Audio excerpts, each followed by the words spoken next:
أعوذ بالله من الشيطان الرجيم. بسم الله الرحمن الرحيم. الحمد لله الذي أنزل على عبده الكتاب ولم يجعل له عوجا قيما لينذر بأسا شديدا من لدنه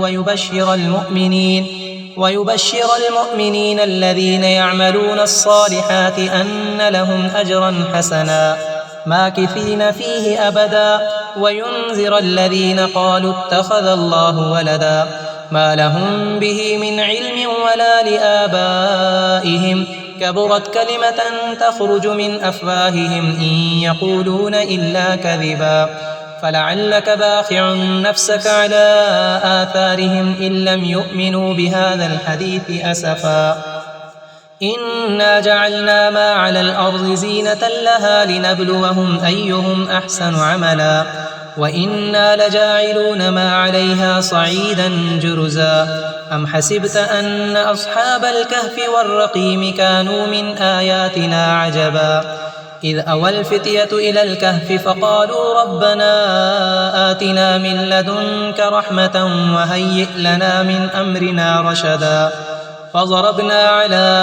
آذانهم في الكهف سنين عددا ثم بعثناهم لنعلم أي الحزبين أحصى لما لبثوا أمدا نحن نقص عليك نبأهم بالحق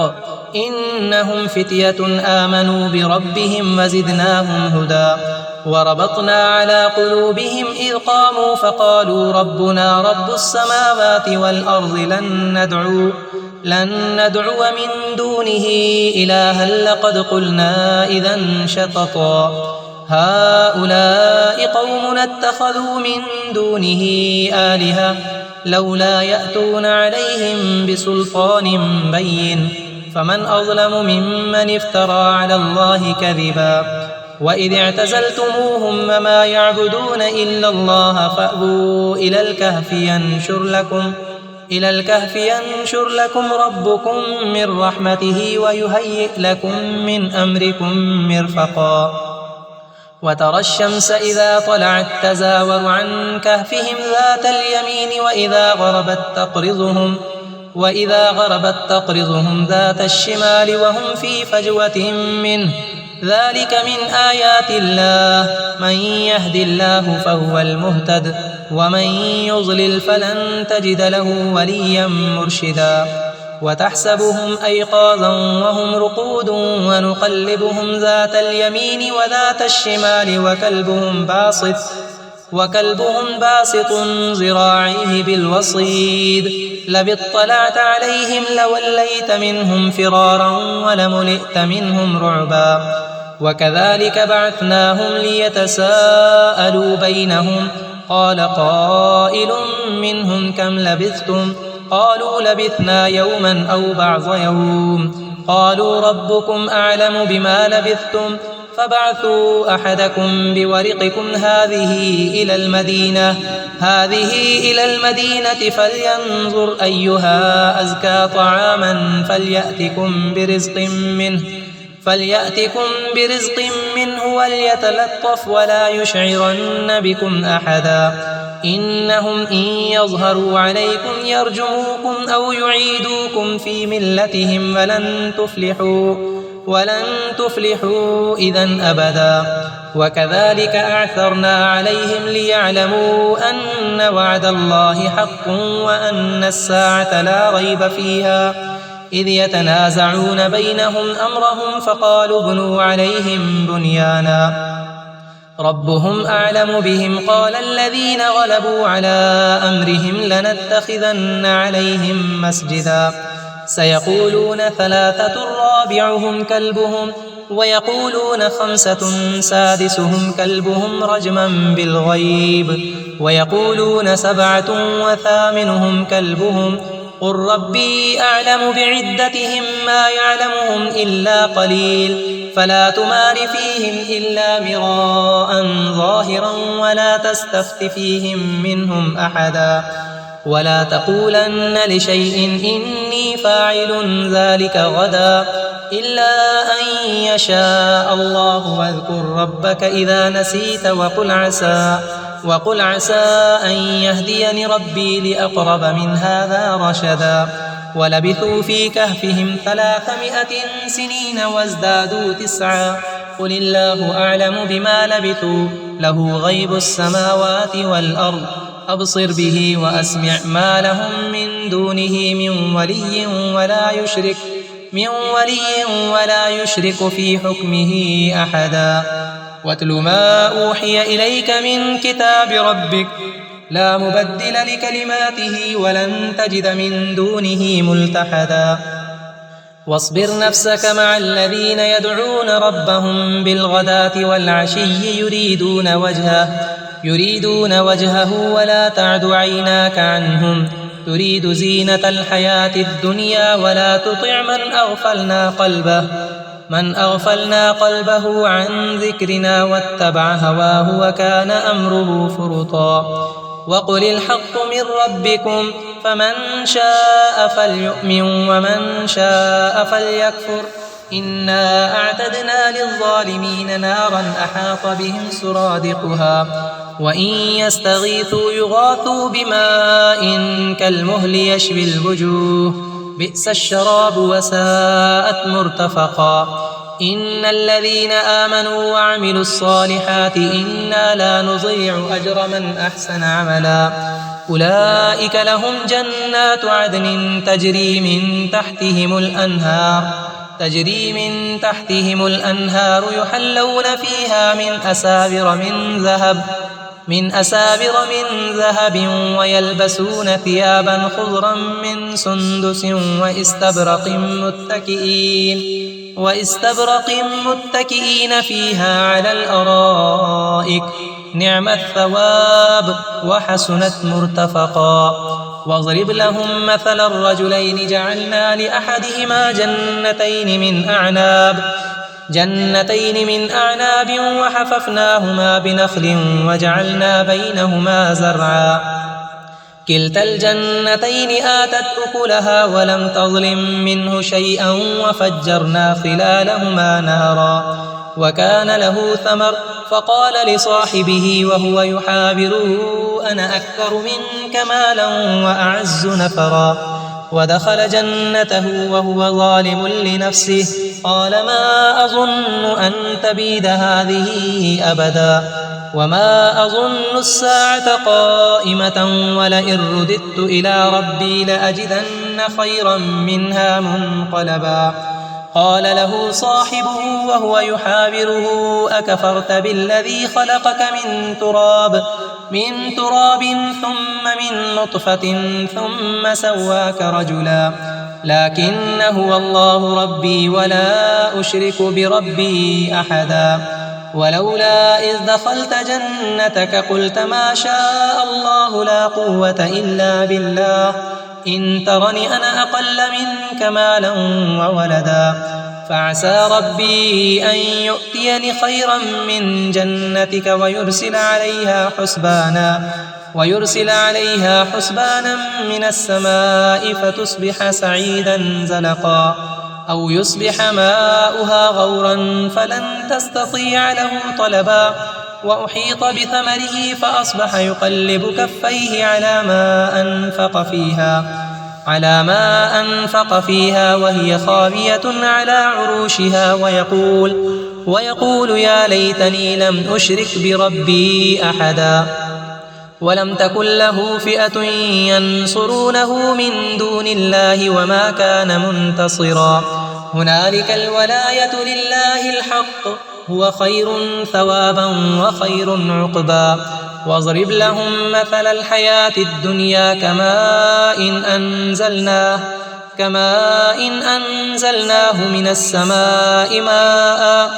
من السماء فاختلط به نبات الأرض فأصبح هشيما تذروه الرياح وكان الله على كل شيء مقتدرا المال والبنون زينة الحياة الدنيا والباقيات الصالحات خير عند ربك ثوابا وخير أملا ويوم نسير الجبال وترى الأرض بارزة وحشرناهم فلم نغادر منهم أحدا وعرضوا على ربك صفا لقد جئتمونا كما خلقناكم أول مرة بل زعمتم أن لن نجعل لكم موعدا ووضع الكتاب فترى المجرمين مشفقين مما فيه ويقولون يا ويلتنا ما لهذا الكتاب لا يغادر صغيرة ولا كبيرة إلا أحصاها ووجدوا ما عملوا حاضرا ولا يظلم ربك أحدا وإذ قلنا للملائكة اسجدوا لآدم فسجدوا إلا إبليس كان من الجن ففسق عن أمر ربه أفتتخذونه وذريته أولياء من دوني وهم لكم عدو بئس للظالمين بدلا ما أشهدتهم خلق السماوات والأرض ولا خلق أنفسهم وما كنت متخذ المضلين عضدا ويوم يقول نادوا شركائي الذين زعمتم فدعوهم فلم يستجيبوا لهم وجعلنا بينهم موبقا ورأى المجرمون النار فظنوا أنهم مواقعوها ولم يجدوا عنها مصرفا ولقد صرفنا في هذا القرآن للناس من كل مثل وكان الإنسان أكثر شيء جدلا وما منع الناس أن يؤمنوا إذ جاءهم الهدى ويستغفروا ربهم إلا أن تأتيهم سنة الأولين أو يأتيهم العذاب قبلا وما نرسل المرسلين إلا مبشرين ومنذرين ويجادل الذين كفروا بالباطل ليدحضوا به الحق واتخذوا آياتي وما أنذروا هزوا ومن أظلم ممن ذكر بآيات ربه فأعرض عنها ونسي ما قدمت يداه إنا جعلنا على قلوبهم أكنة أن يفقهوه وفي آذانهم وقرا وإن تدعهم إلى الهدى فلن يهتدوا إذن أبدا وربك الغفور ذو الرحمة لو يؤاخذهم بما كسبوا لعجل لهم العذاب بل لهم موعد لن يجدوا من دونه موئلا وتلك القرى أهلكناهم لما ظلموا وجعلنا لمهلكهم موعدا وإذ قال موسى لفتاه لا أبرح حتى أبلغ مجمع البحرين أو أمضي حقبا فلما بلغا مجمع بينهما نسيا حوتهما فاتخذ سبيله في البحر سربا فلما جاوزا قال لفتاه آتنا غداءنا لقد لقينا من سفرنا هذا نصبا قال أرأيت إذ أوينا إلى الصخرة فإني نسيت الحوت وما أنسانيه إلا الشيطان أن أذكره واتخذ سبيله في البحر عجبا قال ذلك ما كنا نبغي فارتدا على آثارهما قصصا فوجدا عبدا من عبادنا آتيناه رحمة من عندنا وعلمناه من لدنا علما قال له موسى هل أتبعك على أن تعلمني مما علمت رشدا قال إنك لن تستطيع معي صبرا وكيف تصبر على ما لم تحط به خبرا قال ستجدني إن شاء الله صابرا ولا أعصي لك أمرا قال فإن اتبعتني فلا تسألني عن شيء حتى أحدث لك منه ذكرا فانطلقا حتى إذا ركبا في السفينة خرقها قال أخرقتها لتغرق أهلها لقد جئت شيئا إمرا قال ألم أقل إنك لن تستطيع معي صبرا قال لا تؤاخذني بما نسيت ولا ترهقني من أمري عسرا فانطلقا حتى إذا لقيا غلاما فقتله قال أقتلت نفسا زكية بغير نفس لقد جئت شيئا نكرا قال ألم أقل لك إنك لن تستطيع معي صبرا قال إن سألتك عن شيء بعدها فلا تصاحبني قد بلغت من لدني عذرا فانطلقا حتى إذا أتيا أهل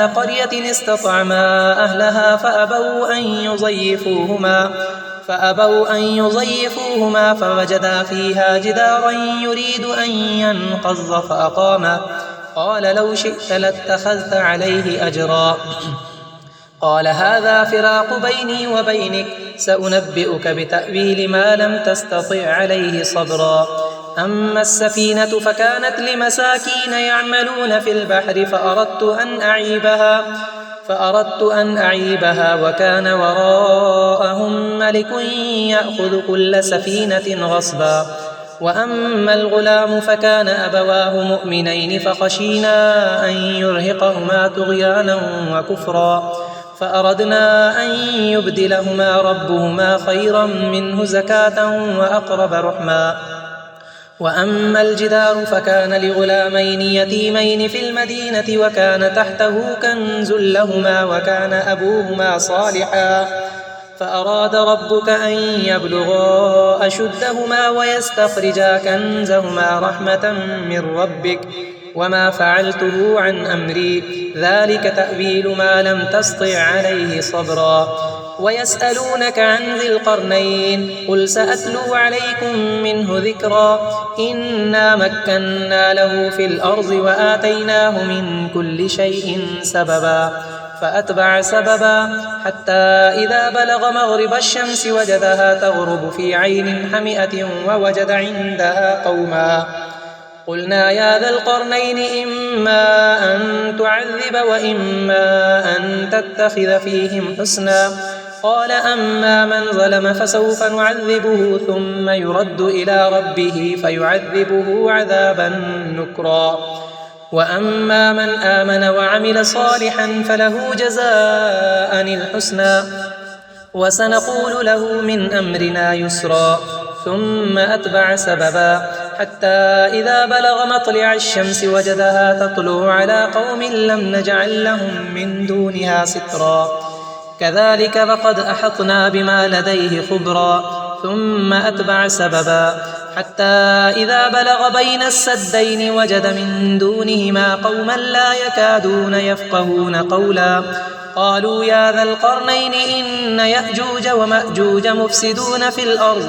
مفسدون في الأرض فهل نجعل لك خرجا على أن تجعل بيننا وبينهم سدا قال ما مكني فيه ربي خير فأعينوني بقوة أجعل بينكم وبينهم ردما آتوني زبر الحديد حتى إذا ساوى بين الصدفين قال انفخوا حتى إذا جعله نارا قال آتوني أفرغ عليه قطرا فما استطاعوا أن يظهروه وما استطاعوا له نقبا قال هذا رحمة من ربي فإذا جاء وعد ربي جعله دكاء وكان وعد ربي حقا وتركنا بعضهم يومئذ يموج في بعض ونفخ في الصور فجمعناهم جمعا وعرضنا جهنم يومئذ للكافرين عرضا الذين كانت أعينهم في غطاء عن ذكري وكانوا لا يستطيعون سمعا أفحسب الذين كفروا أن يتخذوا عبادي من دوني أولياء إنا أعتدنا جهنم للكافرين نزلا قل هل ننبئكم بالأخسرين أعمالا الذين ضل سعيهم في الحياة الدنيا وهم يحسبون أنهم يحسنون صنعا أولئك الذين كفروا بآيات ربهم ولقائه فحبطت أعمالهم فلا نقيم لهم يوم القيامة وزنا ذلك جزاؤهم جهنم بما كفروا واتخذوا آياتي ورسلي هزوا إن الذين آمنوا وعملوا الصالحات كانت لهم جنات الفردوس نزلا خالدين فيها لا يبغون عنها حولا قل لو كان البحر مدادا لكلمات ربي لنفد البحر قبل أن تنفد كلمات ربي ولو جئنا بمثله مددا قل إنما أنا بشر مثلكم يوحى إلي أنما إلهكم إله واحد فمن كان يرجو لقاء ربه فليعمل عملا صالحا ولا يشرك بعبادة ربه أحدا.